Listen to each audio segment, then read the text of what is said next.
नमस्कार। अभी हमारे साथियों ने आपको स्पष्ट किया कि किस प्रकार से भारतीय जनता पार्टी की कठपुतली इलेक्शन कमीशन ऑफ इंडिया, चुनाव आयोग धांधलियां कर रही है। और इन धांधलियों के बारे में हमारे माननीय लीडर ममता बंदोपाध्याय जी ने 27 फरवरी को जब हमारे दल का एक मीटिंग था तो उसमें बताया था कि महाराष्ट्र में, हरियाणा में और दिल्ली में भी यही खेल खेला गया था। खेद की बात यह है कि इलेक्शन कमीशन ऑफ इंडिया, जिसने अपनी इस बात में माना तो है कि गड़बड़ियां हुई हैं, लेकिन ये नहीं माना कि उनसे कोई गलती हुई है।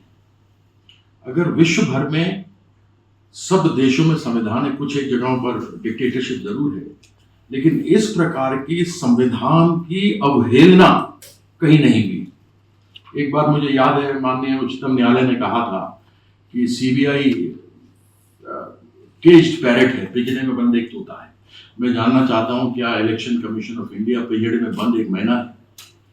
जिस प्रकार की परिस्थिति बनी हुई है, जो इलेक्शन कमीशन ने धांधलियां की, आप विशेष करके देखेंगे कि जो वोटर जोड़े गए हैं पश्चिम बंगाल की लिस्ट में, वह सब भारतीय जनता पार्टी के जहां पर सरकारें हैं वहां पर है। बीएलओ होते हैं, बूथ लेवल ऑफिसर्स होते हैं, उनके हाथ से सारा कुछ मैनिपुलेशन किया जाता है। और जब तक आप यह नाम इलेक्शन कमीशन एआरओ के माध्यम से अपलोड नहीं करेंगे, तब तक यह नाम किसी भी वोटर लिस्ट में अपलोड नहीं हो सकते। एक तो संविधान की परखच्चे उड़ाते हुए भारतीय जनता पार्टी और इलेक्शन कमीशन ने, क्योंकि केंद्रीय चुनाव इलेक्शन कमीशन को करने होते हैं, राज्य के चुनाव राज्य के सीईओ करते हैं, जिनका चुनाव सुझाव पर होता है। लेकिन 5 राज्यों में, महाराष्ट्र, हरियाणा, बिहार, बंगाल, तमिलनाडु में इन्होंने अपने अधिकारी बैठा दिए हैं ऑफिस में मुंह लगाकर। यह स्वतः स्पष्ट करता है कि संविधान से कोई भी मतलब नहीं है भारतीय जनता पार्टी। आज बहुत ही प्यार से इन्होंने अच्छे से आपको स्पष्ट रूप से बताया। हम ये कहना चाहते हैं कि यह एक बहुत बड़ी धोखाधड़ी है। पश्चिम बंगाल के लोगों को ही पश्चिम बंगाल में वोट करना होगा।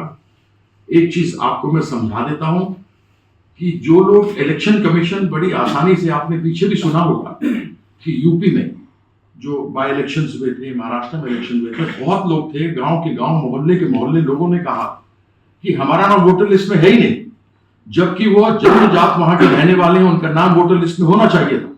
लेकिन वोटर कौन से आए? वोटर वो आए जो इस प्रकार से इलेक्शन कमीशन ने महाराष्ट्र में, दिल्ली में और हरियाणा में जोड़े। स्थानीय लोगों का वोटर लिस्ट नाम कट गया, लेकिन जिस प्रकार से इन स्थानीय एपिक नंबरों के ऊपर वहां के लोगों को, बाहर के लोगों को जोड़ा गया, वहां के लोगों को नाम काट दिए गए।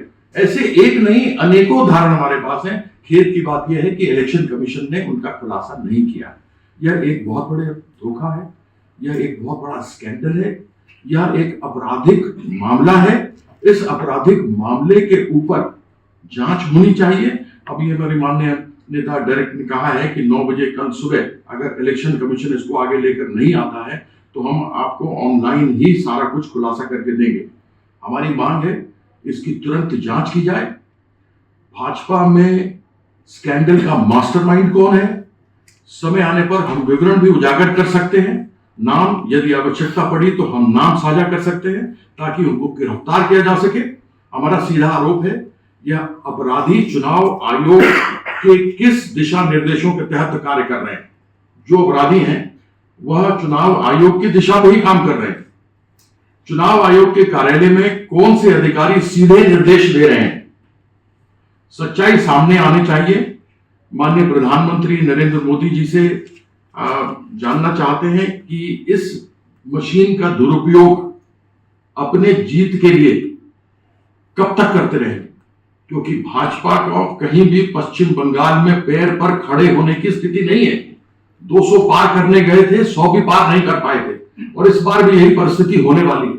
इसलिए हम सजग कर देना चाहते हैं। जो हमारी नेत्री ममता बंदोपाध्याय ने कहा कि अगर 26 दिन सिंगूर में मैं वहां बैठ करके अगर अनशन कर सकती हूं, तो मैं इलेक्शन कमीशन बंगाल में ही नहीं, दिल्ली के अंदर बैठ करके भी कर सकती हूँ। यह चेतावनी नहीं, एक सीधा आपको आपसे यही अनुरोध है कि कृपया आप इसको ठीक करें, क्योंकि यह लोकतंत्र के हित में नहीं है, यह व्यक्तिगत मतदाता के हित में नहीं है, क्योंकि आप उनके वोट हटा देंगे और आप नए वोटरों को बीच में कर देंगे। भारत में लोकतंत्र को जबरदस्ती नष्ट करने की अनुमति किसी को नहीं दी जानी चाहिए, और यह आदरणीय नरेंद्र मोदी जी को और उनके पार्टी के इलेक्शन कमीशन ऑफ इंडिया को भी नहीं है। हम इस लोकतंत्र को बचाने के लिए, जैसा हमारी नेत्री ने कहा है, हम लड़ाई लड़ते रहे। बहुत बहुत धन्यवाद।